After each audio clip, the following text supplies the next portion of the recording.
Okay. Assalamualaikum warahmatullahi wabarakatuh and a very good morning.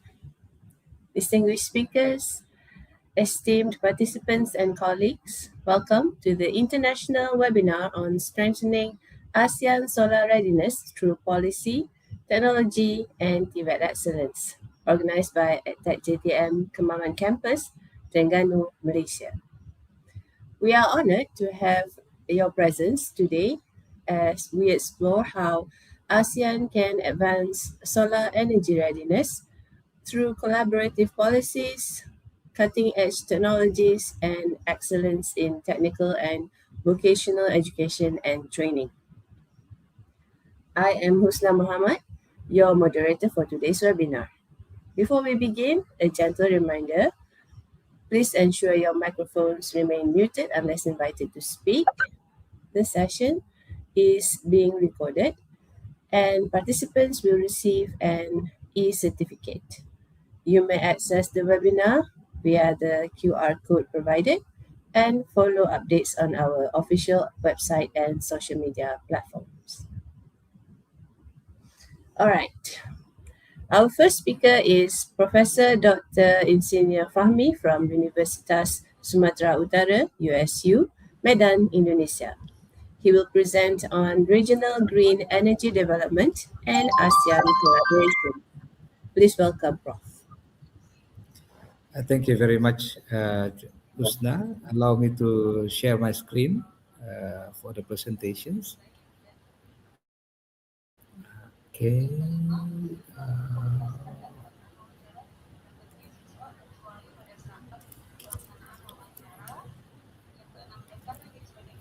Can you see the screen?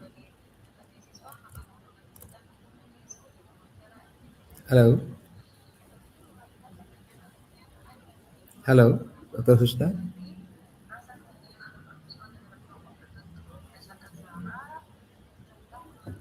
Hello, Dr. Husna?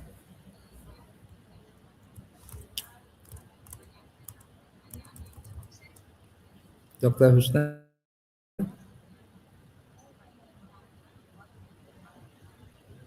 Okay. Okay. I assume that you can see the screen now. Is it clear?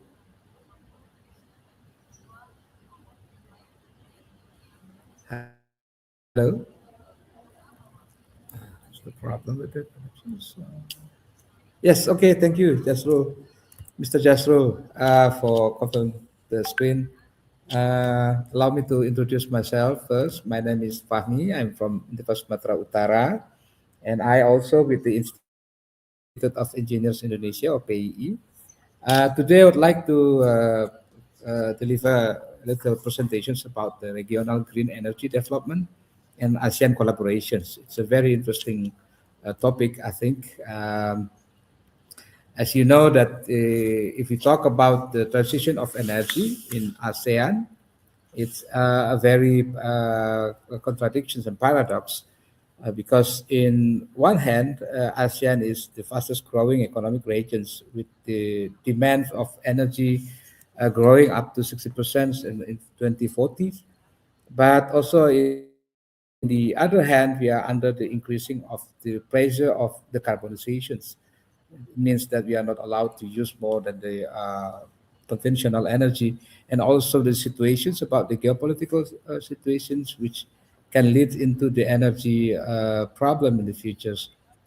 So the key question is, can ASEAN have these energy transitions rapidly with simultaneously also become a low carbon regions? As we can see, the capacity of renewable energy in ASEAN itself can reach up to 124 gigawatt to 178 gigawatt in 2030, which is can be 35% of sharing. There is a gap actually between the capacity that we have here in ASEAN and the actual energy mix. The ASEAN itself has the targets of 30% of the energy mix, renewable energy at 2030. So there is a slightly problem between what we have, the capacity, and what the actual energy mix used nowadays.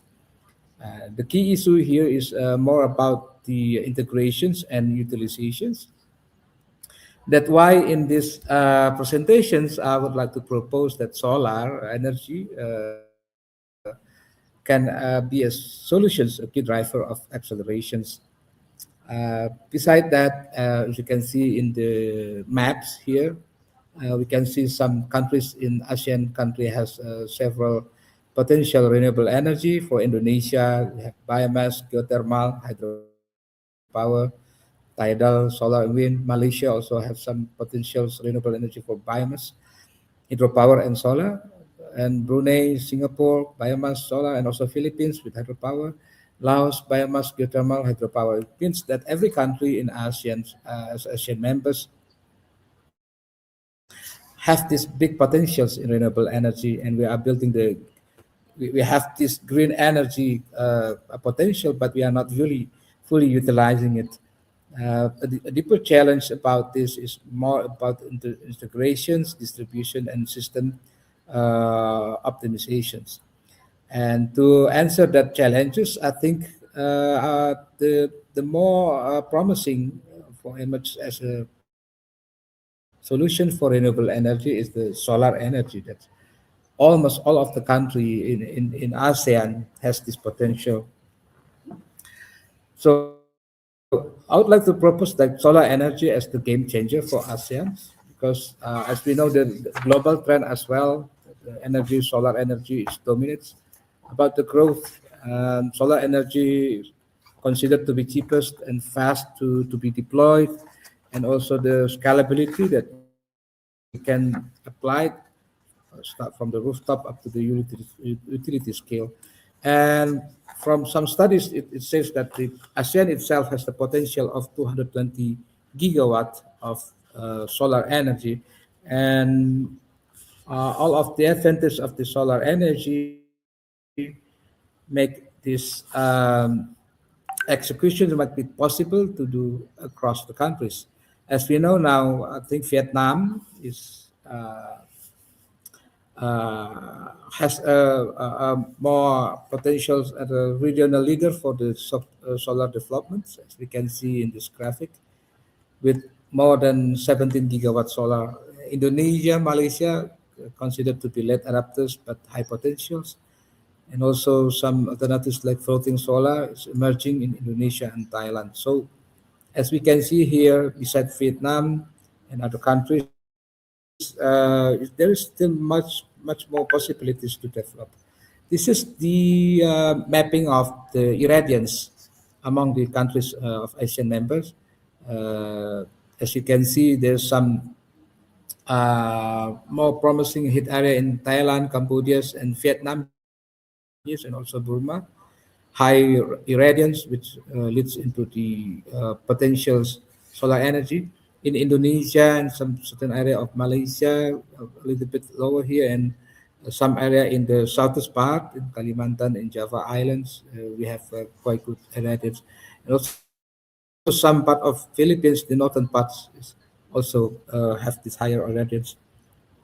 And yet I think it's correlates as well to the cost of energy because of the radiance. That's why the cost of the energy for the solar system is distributed here among the countries. For some countries, it could be higher, especially Indonesia. A little bit better in Malaysia and Thailand and Vietnam. And I think it's not only because of the irradiance level, but also about the development of the system by using it that make the cost of the energy can be higher, can be lower in some countries.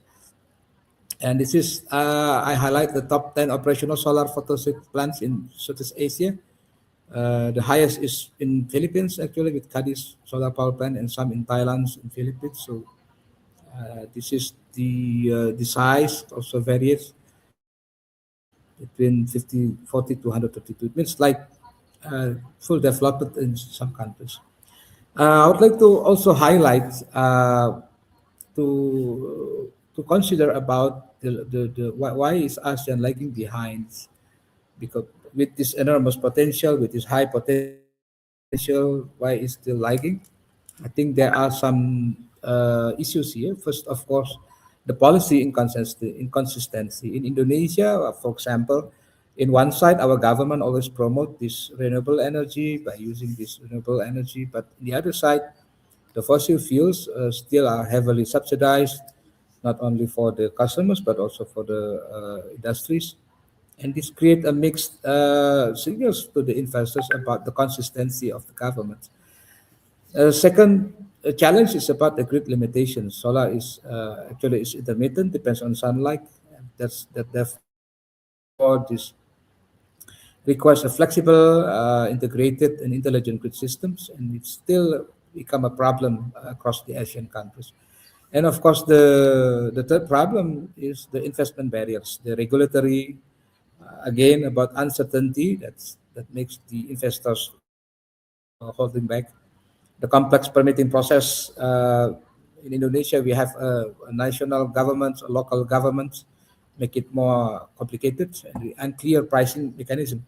Because as you can see, the cost of energy is various between areas, between countries. That it's the pricing itself can be serious challenges. And as a result, the governments actually highlight the technology issue, but actually it's not. And the policy design and governance executions also need to be developed based on the regional coordinations. So here, I think the biggest barrier is more about the policy and regulations.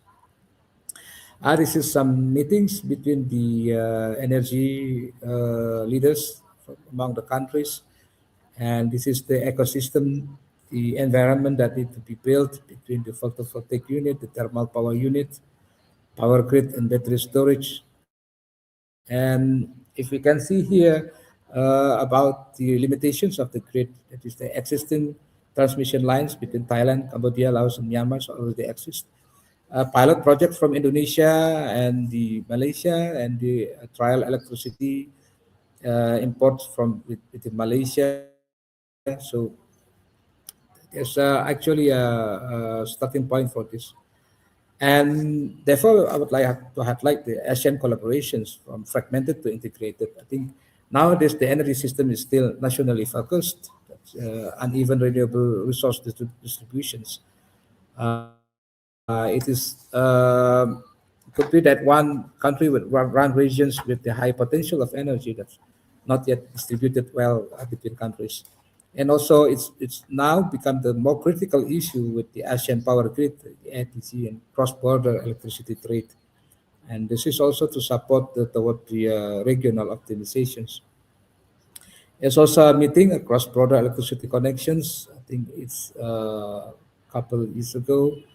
And this is the Asian power grid map that we can see the three subsystem, the north subsystem, the south subsystem, and east subsystem. And north subsystems consists of countries like Myanmar, Vietnam, Thailand, and Laos here, and also Cambodia. The south subsystems, Malaysia, Singapore, Indonesia, and the east subsystems, Malaysia, Indonesia, and Philippines, as well as Brunei Darussalam here. And with the existing and planned Asian power grid here, we have like 7,000 megawatts already exist with the ongoing 635 megawatt and potential 17 to 25 gigawatt to make it more ASEAN more connected with the power supply.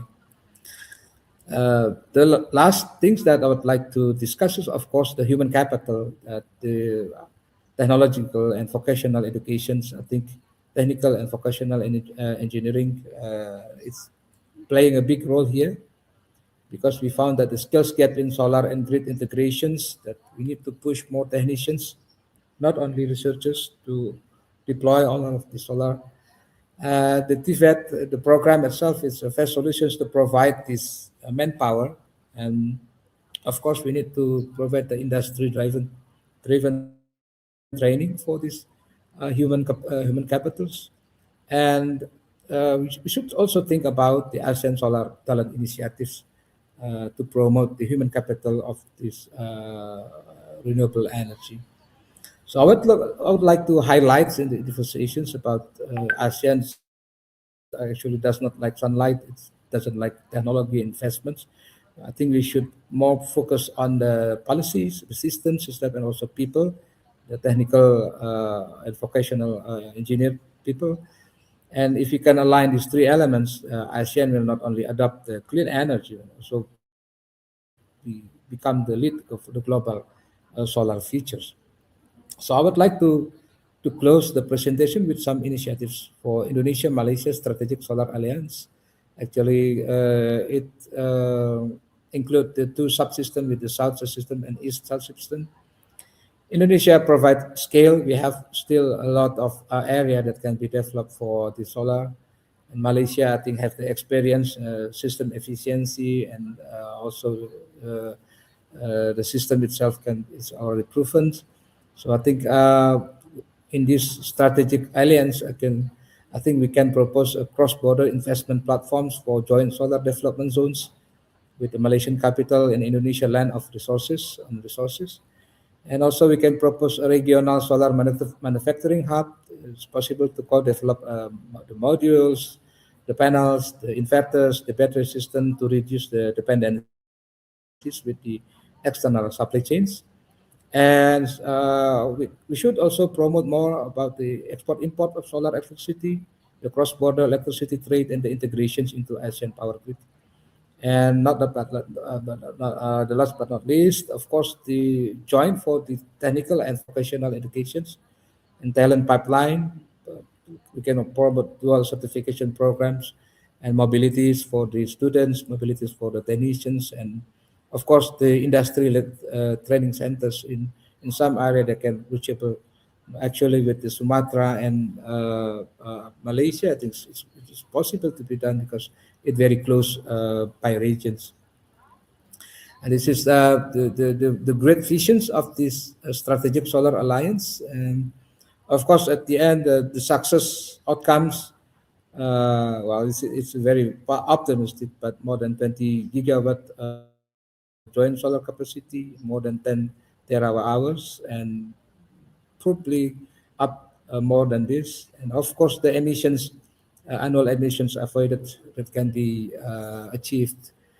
Our value creations, the lower cost, the energy security, economic growth, and of course, Asian leadership, because this alliance can be replicated into the other members of ASEAN countries, not only Indonesia and Malaysia, and can be expanded as well for more countries in this. And these initiatives, I think, can be supported by the five pillars of collaborations: joint solar development, as I mentioned before, regional solar industry and supply chain, cross-border electricity trade and grid integrations, and joint Tvet and talent pipeline for the human capital, the innovations, research and development, and digital collaborations. And this is where our university are really open to such collaborations. I think that's all for my presentation. Terima kasih. This is my picture in front of the solar field. We have 2 hectare solar field with capacity around for educations, maybe 2 megawatt peak. And this is Prof. Khairul coming to my university, and I think thank you very much for the visit. And I think we can also foster collaborations in the futures. I think that's all more for my presentations. I would like to give it back to our moderator, Mrs. Husna. Thank you very much. Thank you, Professor, for those insightful perspectives on regional collaboration in green energy. Now let's move on to our Hello. second speaker. Our second speaker is Professor Media and Senior Technologist Dr. Jasrul Jamani Benjamin from University Technology Malaysia, UTM. His topic is Insights on Policies Related to Solar PV and BESS within the Malaysian context. Please welcome Dr. Jasrul.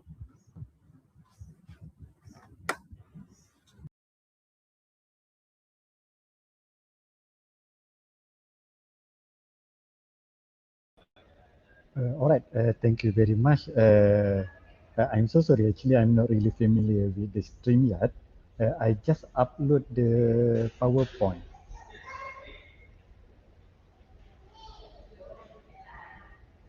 Have you received the PowerPoint, or actually how I can share the screen. Oh, okay. We got the share screen. Sorry. Give me 1 minute. Share screen. Entire screen. So, all right. Can I just have a confirmation? Have you received? Have you seen my screen right now before I start?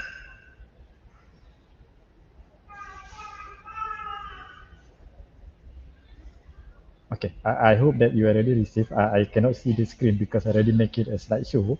All right, thank you very much for the team who are inviting me to give us some sharing regarding the insight of the policies related to solar PV and BESS within the Malaysia context. So, inshallah, this morning I will share a little bit about what actually the latest finding or the latest pathway for Malaysia as well as a BESS in terms of solar PV as well as BESS. Before that, I would like to go to a little bit historical data. Let's see the evolution of the solar PV scheme in Malaysia. So from this slide, you can see that it's an evolution of the Malaysia solar PV scheme. Actually started from 2011 up to 2016.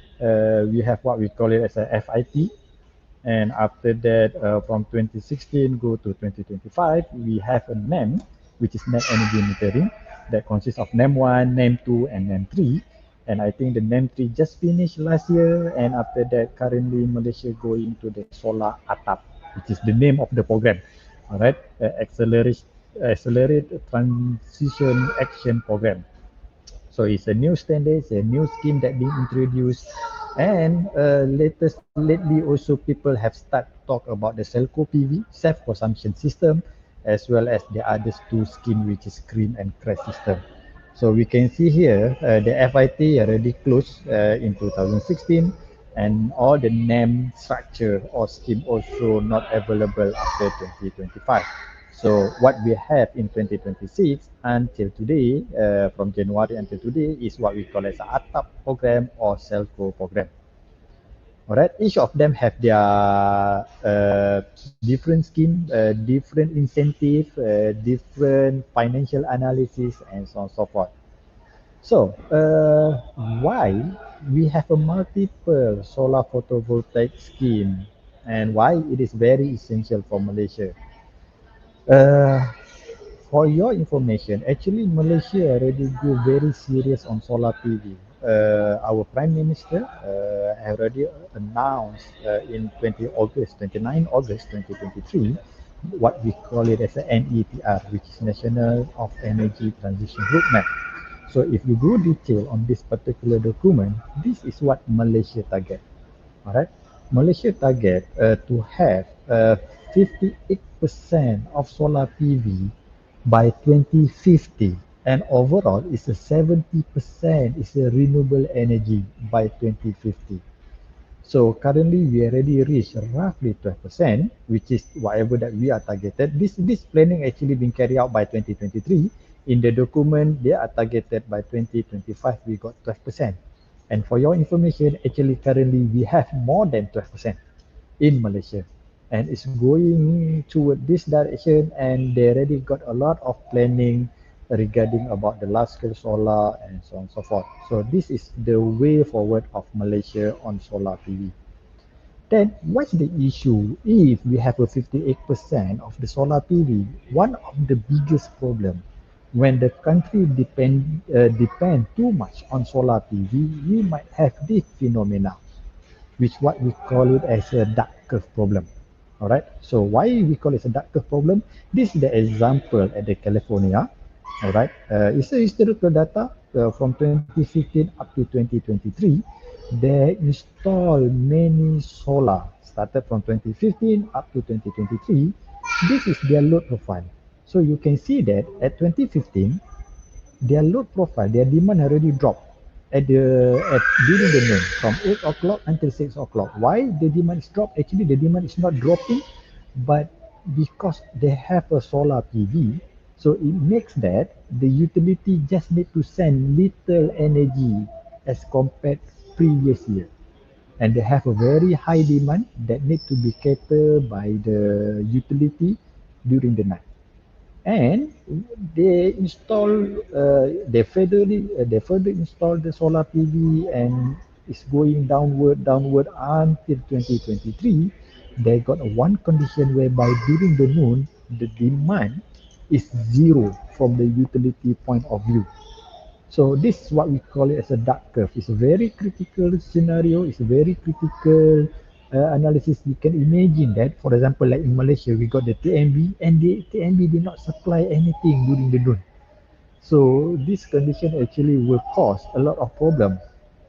For example, I did not put it in my presentation, but roughly, we might have a reserve, what we call it, a reactive power management problem. We might have what we call it as a RAM rate problem, RAM down problem. We might have about, a few more problems related to this scenario. Due to this reason, Malaysia already learned for it. Then we know that one of the solution is by implementing BESS in the system. Why we want to install BESS? Because we want to make sure that this phenomena won't happen in Malaysia in the future. So this is the current statistic. If you see, it's April 2026. So the generation available in Malaysia, Peninsula Malaysia, is roughly 13%. All right, it's roughly 13.4%, whereby 6% is connected to the transmission level, 7.4% is connected at the distribution level. So this is what we have nowadays. This is in terms of generation availability. But in terms of the generation mix, on this date, 21st April 2026 at 5:50 p.m., you can see that solar total is roughly 16%. So we might see that this is our latest pattern in Malaysia. The load profile, we can see that during the noon, there is no more maximum demand. Previously, without solar PV, actually our maximum demand happened during the noon. Now, during the noon, you can see that at 12 o'clock, there is no more maximum demand happen due to the solar PV. That's why, if you're aware, our latest tariff under TMB, they stated that the maximum demand charges, or we call it, sorry, not maximum demand charges, the off-peak tariff, the peak tariff is only happen from 2 o'clock until 10 o'clock. Actually, they are referring to this condition. They want to make it over here as an off-peak so that people will be encouraged to use more load during the morning or during the noon. So roughly that's the idea. And you can see here, this is for 2025. If we have this amount of which is roughly 12%, and if we increase up to 58%, then all the solar will cover until here. Later we might have another darker problem. So due to that reason, you will see that the BSS become crucial in Malaysia. We already make a little bit early step to make sure that it won't happen in Malaysia. So let me introduce a little bit about the few programs that we have. For example, now we got what we call it the ATAP program, which is the latest one that I mentioned just now. So I just want to skip about this because we have a limited time. So under ATAP program, this one is you can go to this ATAP program, the guideline. There's a lot of detail, but I just want to highlight under this ATAP program, one of the things that is different is in terms of uh, charges. Previously, under NAM, if you export to TNB 50 cent and you use back, you will get back the 50 cent. So we will say that it's a one-to-one cancellation, something like that, because the cost is similar. But under ATAP program, it's a little bit different. For example, if you have a domestic, if you buy, means you use energy from TMB, you will be charged by 44.43 cents. Whatever the energy that you export, that you send, and you want TMB hold for you, is only 27 cents. So you will see that there is a significant difference, roughly around 15 cents missing of the energy that you will have if you export too much to the grid. Same goes to the commercial. For the commercial and industry, which is non-domestic, actually, you buy from the utility maybe around 40 cents. but whatever that you export to TNB is only 0.18 cent. Alright. Due to this reason, you can do a further analysis. Either you should install BESS or battery energy storage system for your residential or for your commercial and industry, because we can see that there is a different price between the energy that you import versus energy that you export. Due to these differences, it is very critical for you to do the financial analysis, and after that you can decide either you should use BSS or not in the system. Alright. Beside that, we also got what we call it as a Celco program. Under Celco program means that the self-consumption. You install solar PV and you use by your own. In this particular case, under Celco system, it is compulsory to have a battery. Compulsory to have a battery. So it mentioned here, the size of the battery should be tally with the size of the PV module. If you install 100 kilowatt peak PV module, then you must install 100 kilowatt hour BESS. So roughly that's the idea, the in terms of ATAP program as well as CELCO program. And last but not least, we have what we call it as a cream and crash program. Cream means that you install solar PV for the community. You will use the rooftop of the house, and after that you install solar PV, and from there you sell this solar PV to the utility or to the others client. And under CRESS is for the corporate renewable energy supply scheme. You will, as an investor, you can install solar PV, and after that you can sell this energy to the grid level or to the dedicated client industry. So I just want to skip here. This is some of the detail that because we don't have enough time. I just want to skip here. I just want to highlight here. Under CRESS program, there is a charges. If you use solar PV and you want to sell this amount of solar PV to your client, actually the utility will charge you 40 cents per kilowatt hour. But if you have a firm supply, what means by firm supply means that you can dispatch your energy.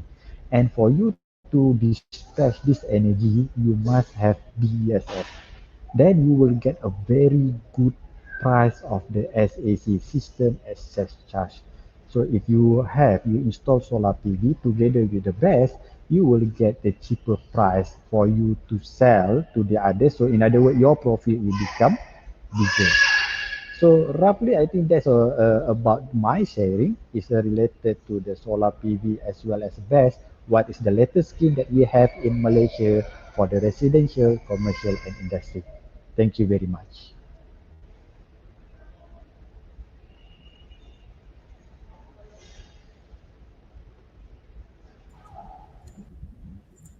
So I Thank hope you, also Dr. other. Jasno. We Yeah, appreciate your detailed analysis of Malaysia's solar policies and energy storage strategies. Ladies and gentlemen, the chat box to receive your attendance certificate. Our third speaker is technologist Dr. Khairul Rijal bin Wagiman from University Tun Hussein on Malaysia, UTHM. He will share on solar farm technology and infrastructure. Please welcome Dr. Khairul.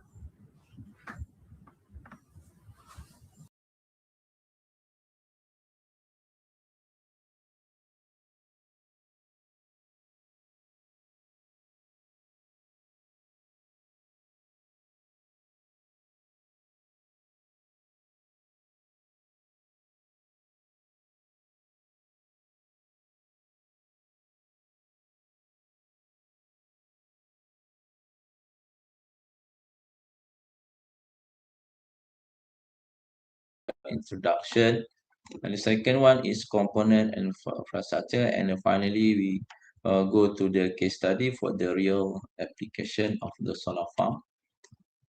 And then what is a utility solar farm? Utility solar farm is an installation designed to generate solar at a massive scale, typically to selling electricity produced to the grid.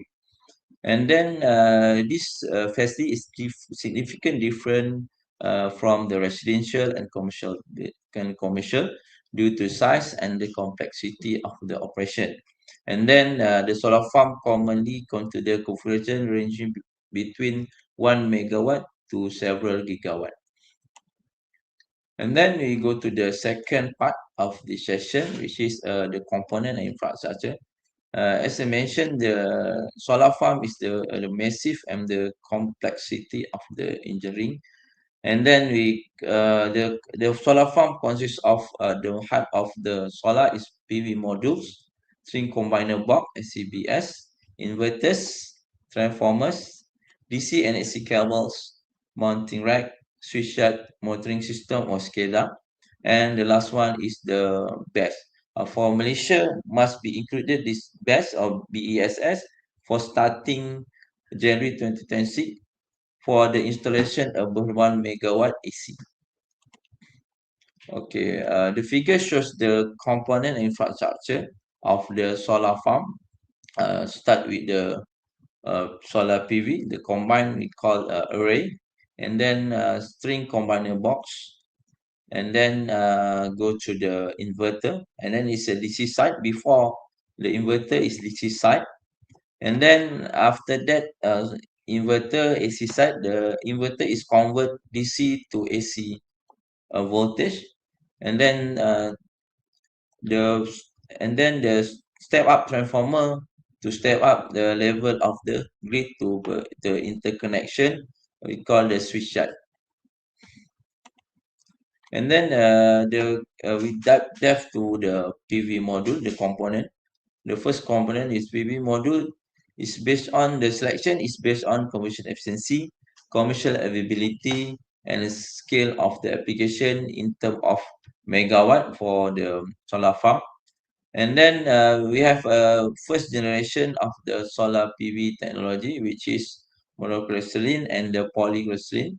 And then the selection of the first due to the good commercial efficiency and commercial and low cost per watt. And then monocrystalline is widely used in the solar farm. And then the second part is SCB, it's a string combiner box, which are the combine of the string PV and then connecting in parallel, connected to the combiner box. And then this need to withstand with the weather, which is IP54 degree protection. And then inside the SCB, we have a DC isolator, DC fuse, and SPD surge protecting device. These are the protection device. And then we have the third is inverter. Inverter is convert DC to AC. Then ideally to convert the local grid requirement. And the output of the inverter need to match the local requirement. For example, measure 415 volt at 50 hertz frequency for 3-phase. And then commonly we have two types of configuration: central inverter and string inverter. So as you can see, the upper figure is show the central inverter, which is we have a PV panel in series, and we call the string, and then we connected in parallel, and it's called central inverter. And then we have string inverter. All each string we have a inverter and then connect to the AC load.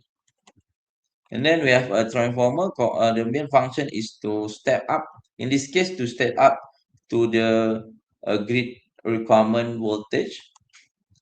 And then we have another mounting racks. Is a special ground-mounted system designed for large-scale, durables, and cost-effective for solar installation. And commonly used governing steel or aluminum for corrosion resistant.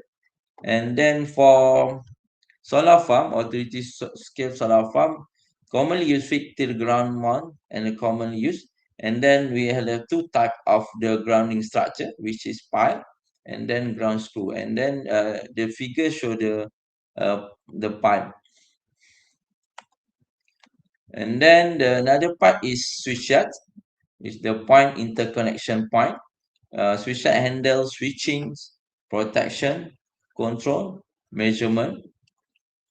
And then the typical equipment of the switch yard is circuit breaker, isolator, bus bar, current transformer and volt transformer for measurement and protection, landing arrestor for protect against surge, protect relay for detection of the fault.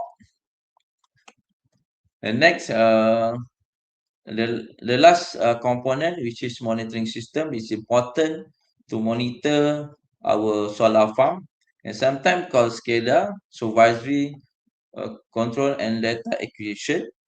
So the main function of the SCADA or monitoring system is to monitor and log operation data within 1 or 5 minutes interval of solar farm, and then to detect fault in the protection devices, and then to record and produce report to evaluate the performance of the solar farm. As you can see, the figure shows the component of the SCADA. So we have several data, and from the meteorology sensor or from um, weather station. Commonly, we collect data, wind speed, temperature, and irradiance.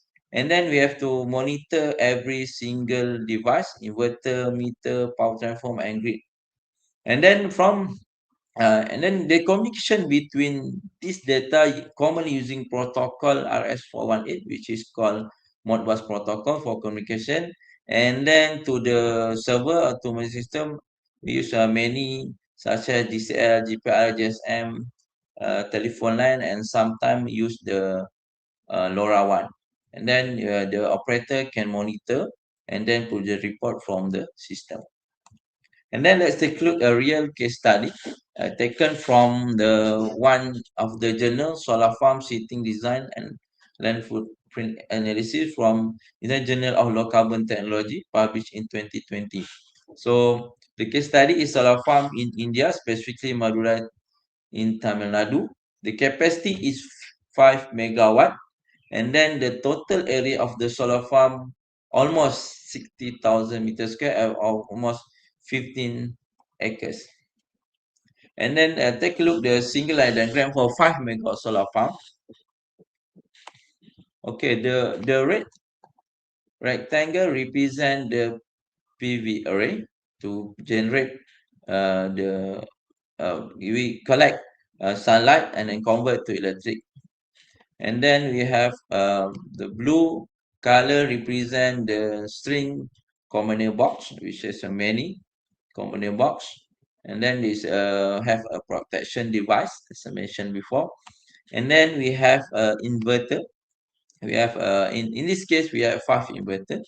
So this configuration is essential because we have combined many combiner, and then the convert to the AC. You see this area is DC side and then convert to AC side. And then we have a step up transformer to step up from 415 volt to the 11 kV to switch watt. And then we have a switch yard is the protection and then interconnection with to the grid. And then we have the orange line. We have a cable, DC cable. The first one is 4 mm square and with copper types.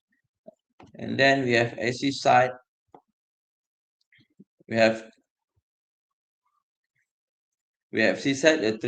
For this line is 300 meters square, using same also the copper type. And then we go to detail the specification. We have the technology. We in this case study use 365 W peak for the PV module, and then total PV module is the 13,000.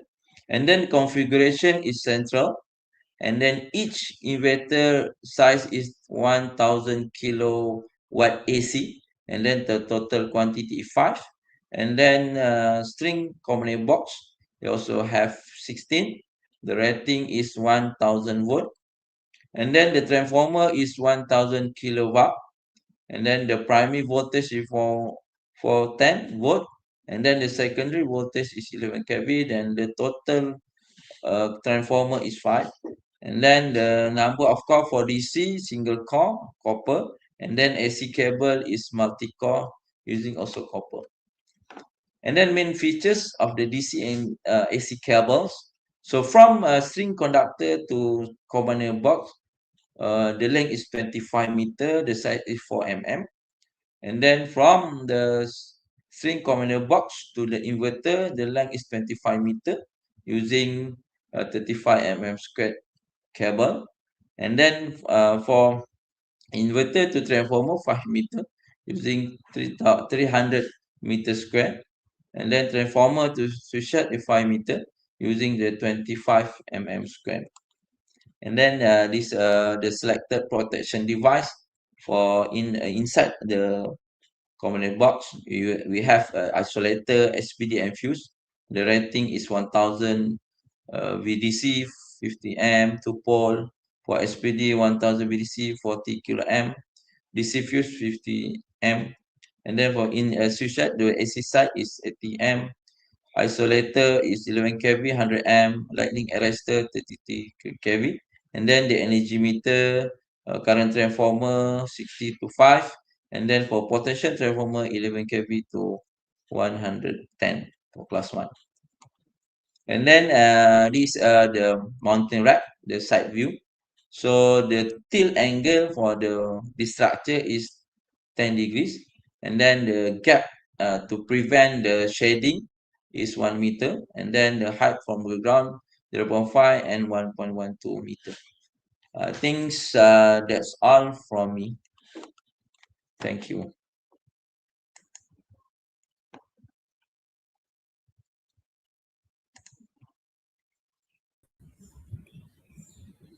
Thank you, Dr. Cairo, for highlighting the technological and infrastructural aspects of solar farms. We now open the floor for questions. Kindly use the chat box or raise your hand. Please keep your questions concise and direct them to the relevant speaker. The floor is open for questions.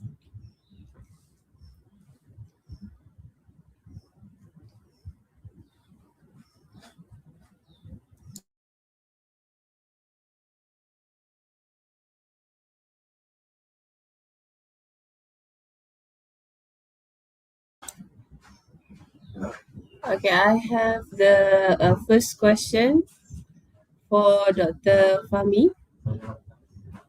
Dr. Fahmi, are you there? Hear me first time? Yeah.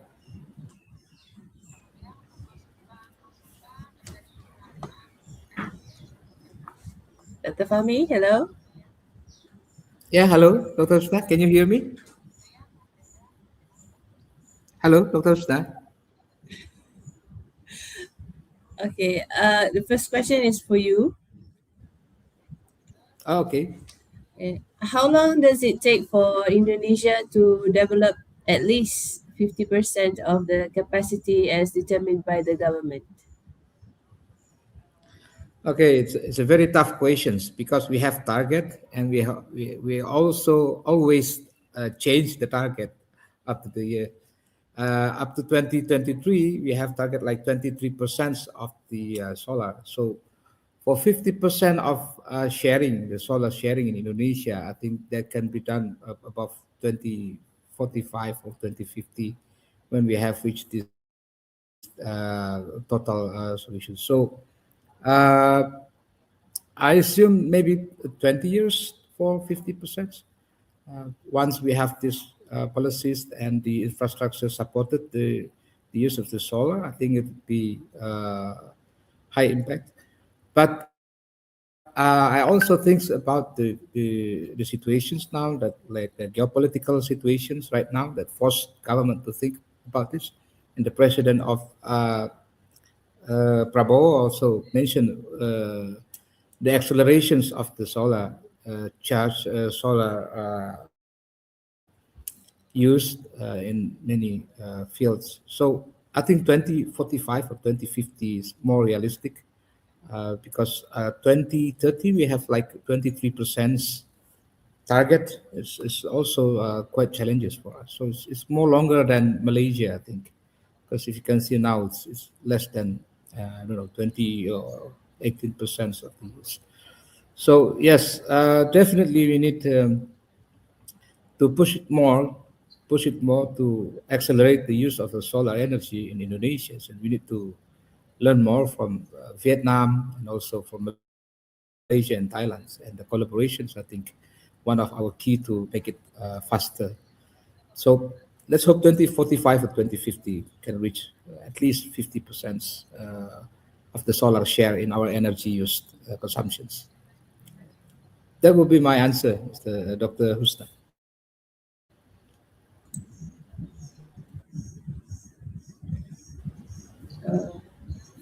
Okay, thank you, Dr. Fahmi.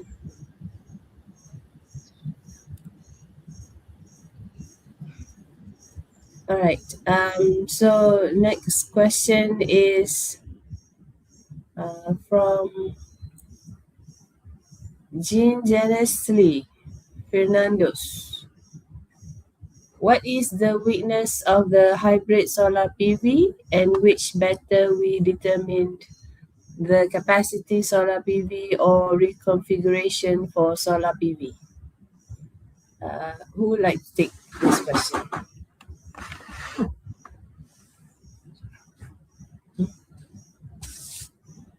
Hybrid solar PV and capacity solar PV. Dr. Jasro. Dr. Jasro, would you like to take up the question?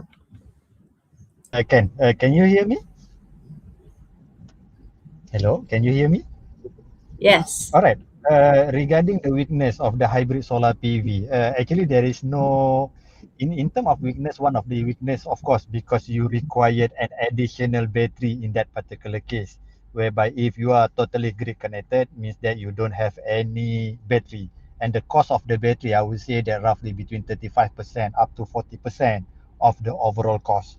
But that one, if you want to see in term view of the weaknesses, but if you see in term of what we call it, the advantage actually is more powerful, or is more rather than the weaknesses, because by having a battery, you can do a lot of things. For example, you can dispatch the solar PV output. You can have a backup. For example, let's say if your inverter is a grid forming type, so if let's say TMB blackout, you still can use whatever the energy that been generated by the PV module. So roughly that is the advantage and the disadvantage of the hybrid system PV. And the second question, how we want to determine the size of the system, the size of the hybrid system, is depend on the objective. When you want to have a battery, what is the purpose of the battery that you want to install? For example, let's say you say that you want to have a battery so that this battery can use function as a backup. So if you said that you want to use as a backup, for how long backup? Is it for 1 hour, for 2 hours, or you want to have it up to 4 hours? The longer the time that you require means that the larger the BSS or the battery size will be. And second, if let's say you want to use the battery for the hybrid system to dispatch the output, in that particular case, the sizing will be different. So in other words, there is no rule of thumb. It must come with some analysis. It must come with the, to see what is the main objective from the client point of view. From there, we can come up with the sizing. I hope I answering the question. Okay. Thank you, Dr. Jasro, for the response. And next question is from Ibtisam Alawadi. I am a student and I would like to follow up with you to know if there are any courses related to solar energy. Dr. Khairul, would you like to take up the question?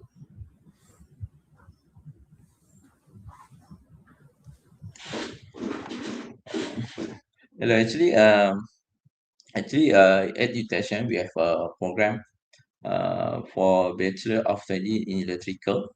So it's the requirement, the entry requirement is from diploma vocational Malaysia, diploma Kemahan Malaysia, which is suitable for JTM student to pursue the study to the degree level. And then under this program, we have two courses. The first one is renewable energy, and then the second one is PV solar installation and maintenance. And then the mode of the study, which are more hands-on or lab-based program lah.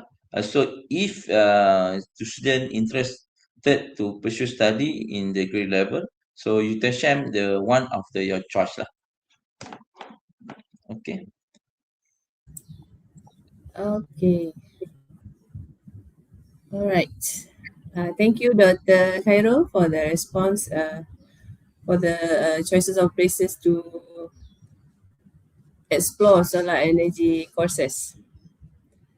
All right, ladies and gentlemen, as we bring this session to a close, wait, there's one more question. Is it worth it for me to install solar panels at home since my current electricity bill averages 600 to 900 per month? Dr. Jasro, can you respond to that? Faris Ong, the question by Faris Ong. All right. Is it worth for you to install solar PV since your electricity bill is 900? I would say that it's totally worth for you to install. One thing that we need to know currently, I'm not sure either all of you are aware or not. Our electricity bill, not our electricity bill. I will say I rephrase my word. The charges for electricity energy actually is changing every month. You will see that there is one term, what we call is AFA, automatic fuel adjustment, that being announced every month by the TMB. In this AFA, actually, it will give an indicator about the charges that will be given to the client, which is us. So every month, all these charges will changing depending on the fuel price, depending on the not fuel price, depending on the natural gas price as well as a coal price. So by having a solar, we are not really dependent much on the TNB. We can have our own electricity generation, and I will say that the ROI is very short. For example, in your case, it's 900 ringgit per month. I can guarantee that your ROI may be roughly around 3 to 4 years maximum. Even myself, actually, I already installed a solar PV during NEM 2.0, which is before COVID. I already installed my solar PV, and until today it's workable. I already reached my ROI, and I will say that actually in my case, every month my electricity bill is roughly 9 to 10 ringgit every month. But in my case, my total bill normally without solar maybe around 350 ringgit. So Faris, I would say that it worth for you to install a solar PV because your electricity bill is very high, and in this particular case we can avoid from the what we call it AFA charges and etc. Yeah, that's all from me. Okay, thank you, Dr. Jasro. That would be a good enough reason for all of us to install solar panels, I guess.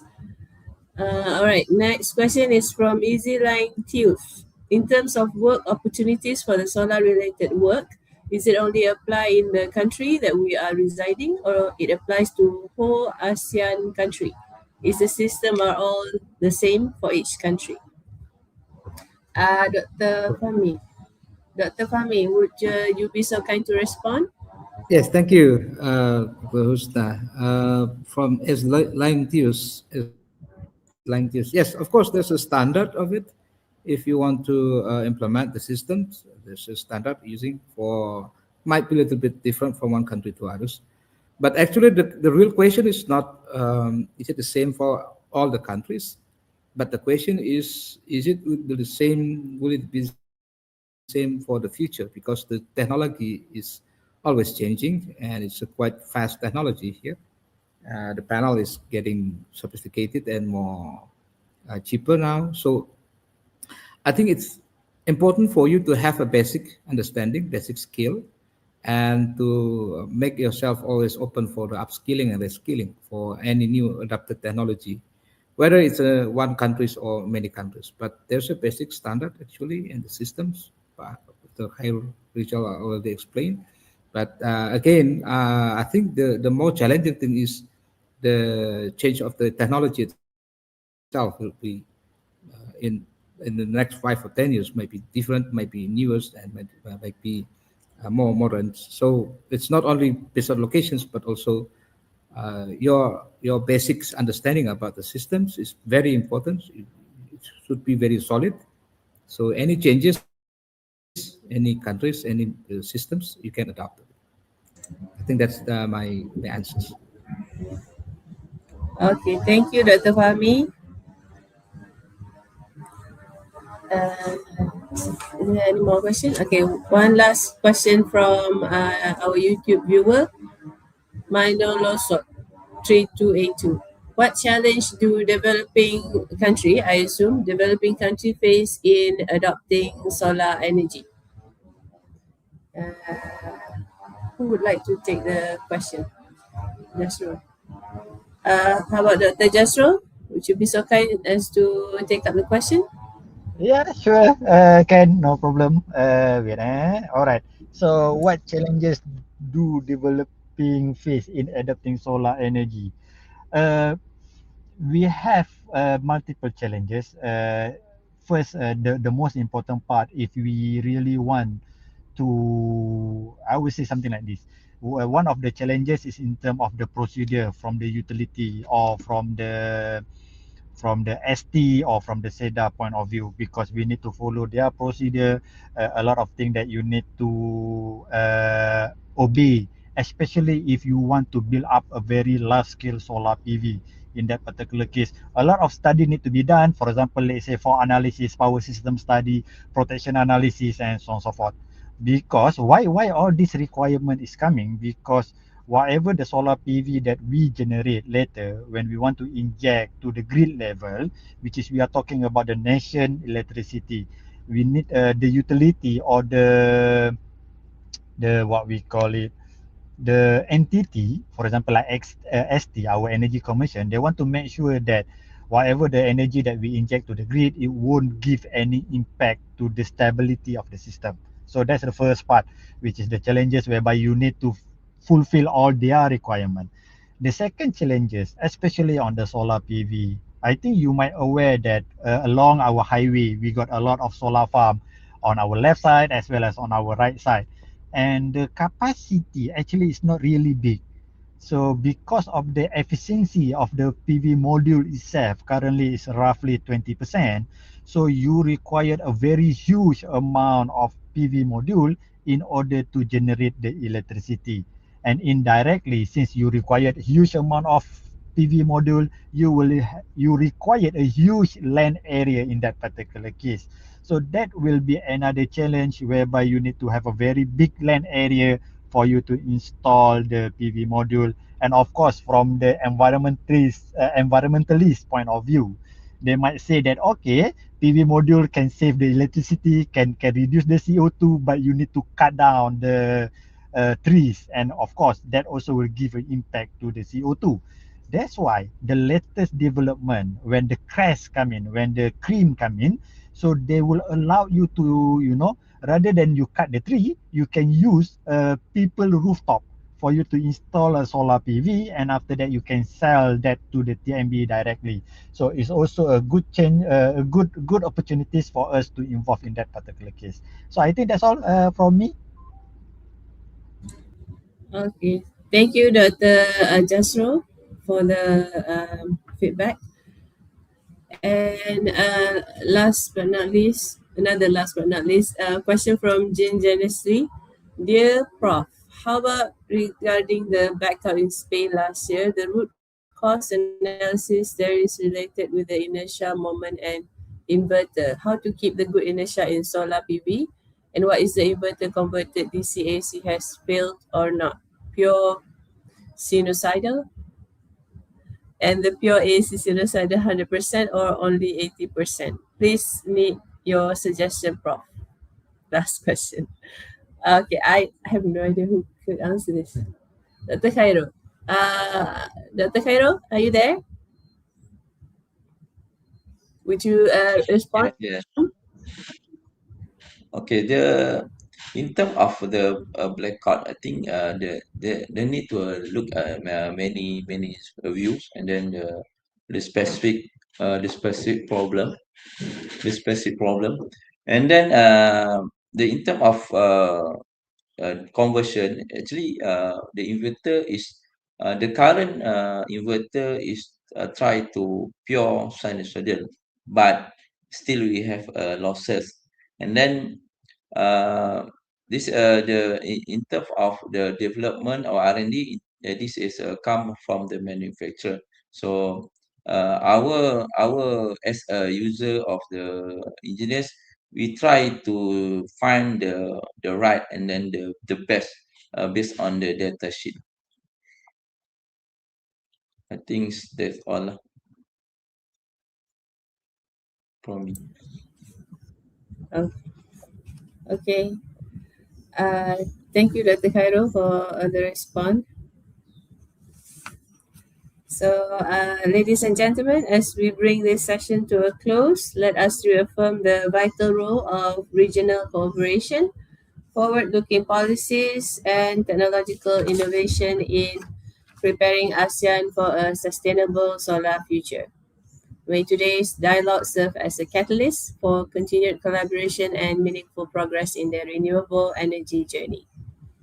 On behalf of EdTech JTM Kemaman Campus, I would like to extend our heartfelt gratitude to our distinguished speakers, Thank you. Professor Dr. Insinyur Fahmi from Thank you very much. Universitas Sumatera Utara, and Professor Madya Insinyur Technologist Dr. Jasrul Jamani bin Jamian from University Technology Malaysia, and technologist Dr. Khairul Rijal bin Wagiman from University Tun Hussein on Malaysia.